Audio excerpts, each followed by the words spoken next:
Hi, I'm Jerry Sandusky, voice of the Baltimore Ravens. Touchdown, Ravens! And you're listening to the Extra Point Show.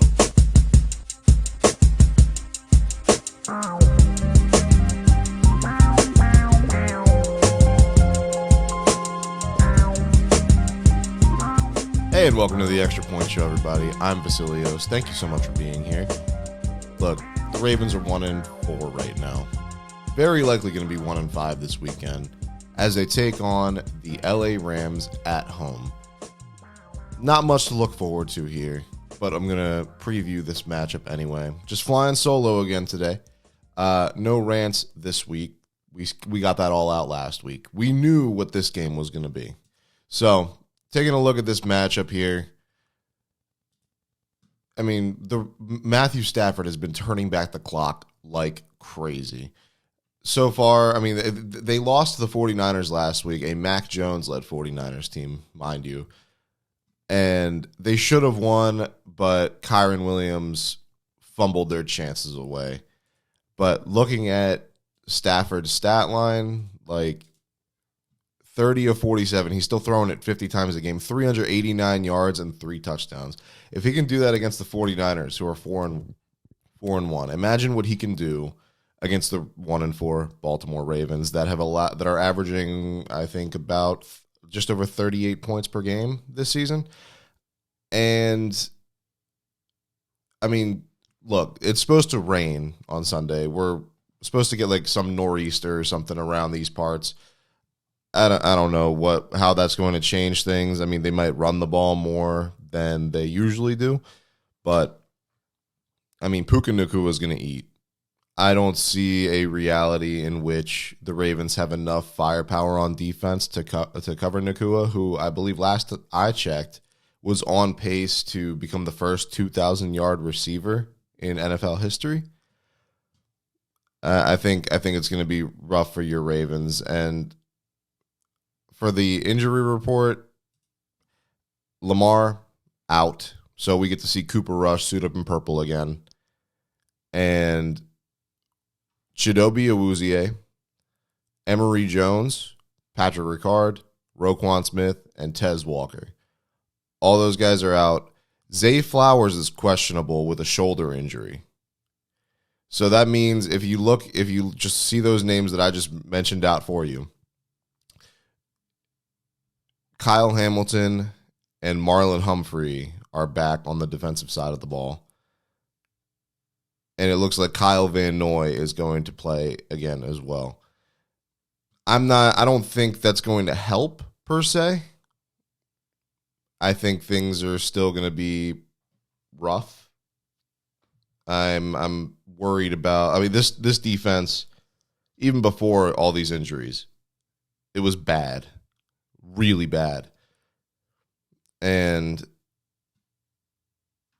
I truly don't know what to say because they made a 1-3 Texans team last week look like absolute world beaters. CJ Stroud is a good quarterback, don't get me wrong, but that offense had not been clicking for 4 weeks prior to that game. I mean, we knew what was going to happen. Cooper Rush starting and all how many starters did you have out? Like 9? Yeah, we knew exactly what was going to happen. So Cooper Rush getting the start again tomorrow, and it's going to be crappy weather. This Rams team is coming in here after losing last week, having something to prove. I think they desperately need this win. And I think they're going to get it. The Ravens are just trying to get into the bye with some sense of dignity intact. And I would be extremely surprised if they don't make a move after this loss tomorrow. Again, I am assuming they're going to lose tomorrow. They very well may surprise me. I'd say in my mind, they have like a 5% chance to win this game to the Rams' 95% chance to win this game. But, I mean, I just looking at things, I mean, like, with this rain, I mean, Cooper Rush is going to hand off the ball to whoever's in the backfield. He might throw the ball maybe 10 times. And Derrick Henry has had his fumble issues this season. The ball is going to be slick. He better be holding on to that thing. I'm really worried about this running game for the Ravens. It has faltered ever since Lamar went down. And, I mean, we saw that coming. And I mentioned that in the stat last show where the Ravens' rush attack, they have not had over 100 yards in 2 of their last 3 games. They did against the Chiefs, but that's only because Justice Hill had that 71-yard rushing touchdown towards the end of the game. Take that out of the equation, their rushing attack has been insanely mediocre for several games in a row now. And that hasn't really been the case since before Lamar took over. Back when this was like a pseudo West Coast passing offense. And then they became a power run offense, a finesse run, power run, whatever you want to call it. But now they reverted back to this. They have to revert back to this West Coast offense because this power run doesn't really work when your only threat is your running back. The Rams and other teams have just been stacking the box against Derrick Henry, and it's been working for the most part because this offensive line, as we've seen, cannot protect whoever is under center. It's not a good look. And while you have Roger Rosengarten and Ronnie Stanley coming back this week, I don't think it makes that much of a difference when your quarterback now is not the difference maker that you want it to be under center.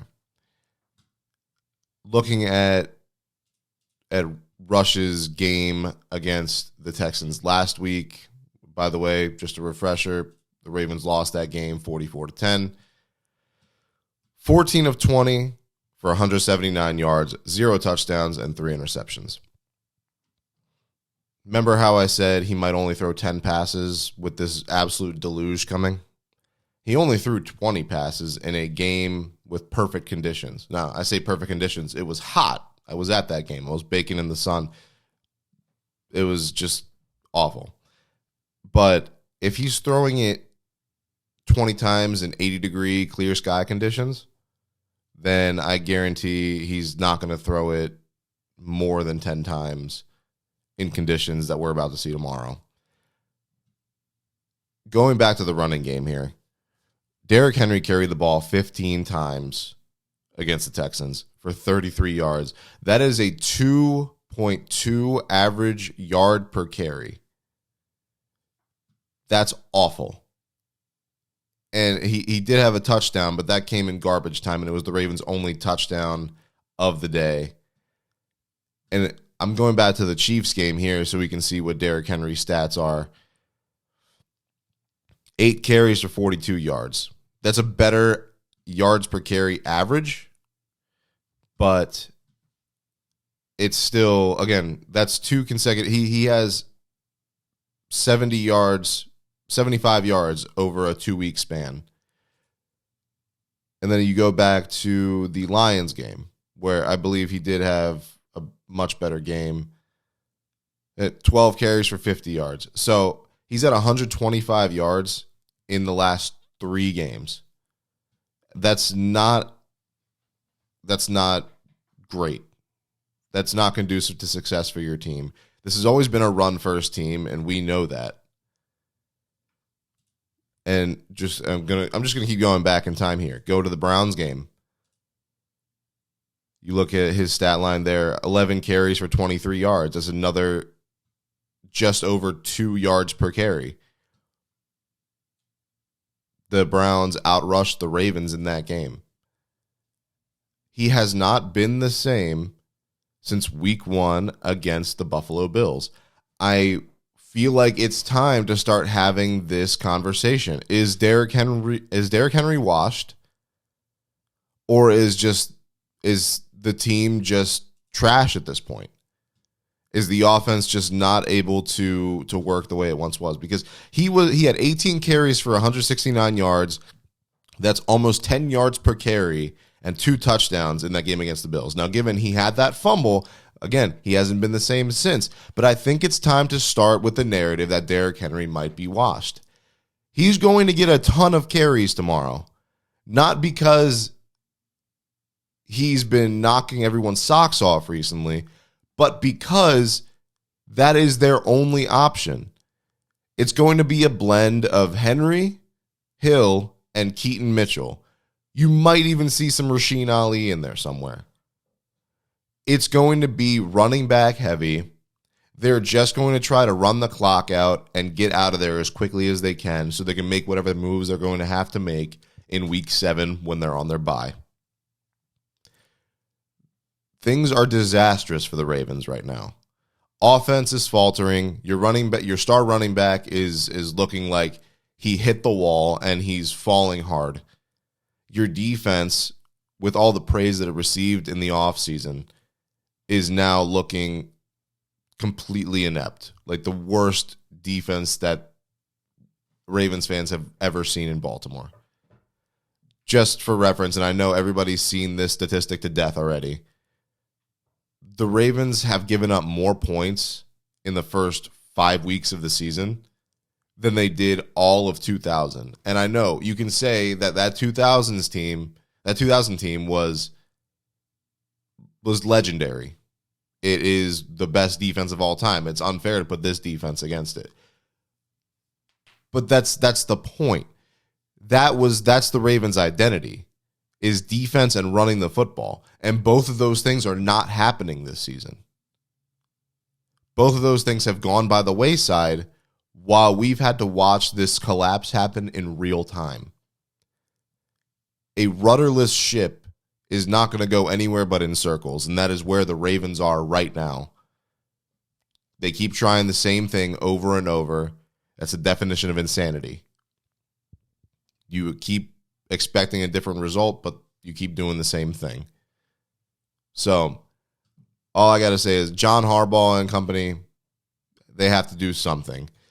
And if they decide to move on from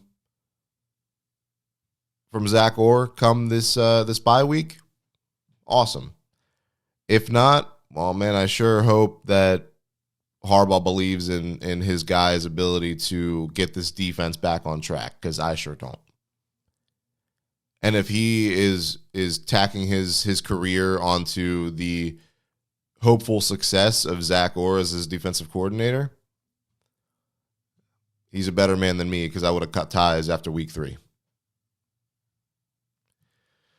Thank you guys for tuning in. The game is not looking awesome tomorrow. I mean, it's going to be crappy weather. It's going to be a crappy game. Maybe the Ravens will surprise us. Most likely they won't. Expect a pretty high score on the Rams side of things. They're bouncing back after a loss last week.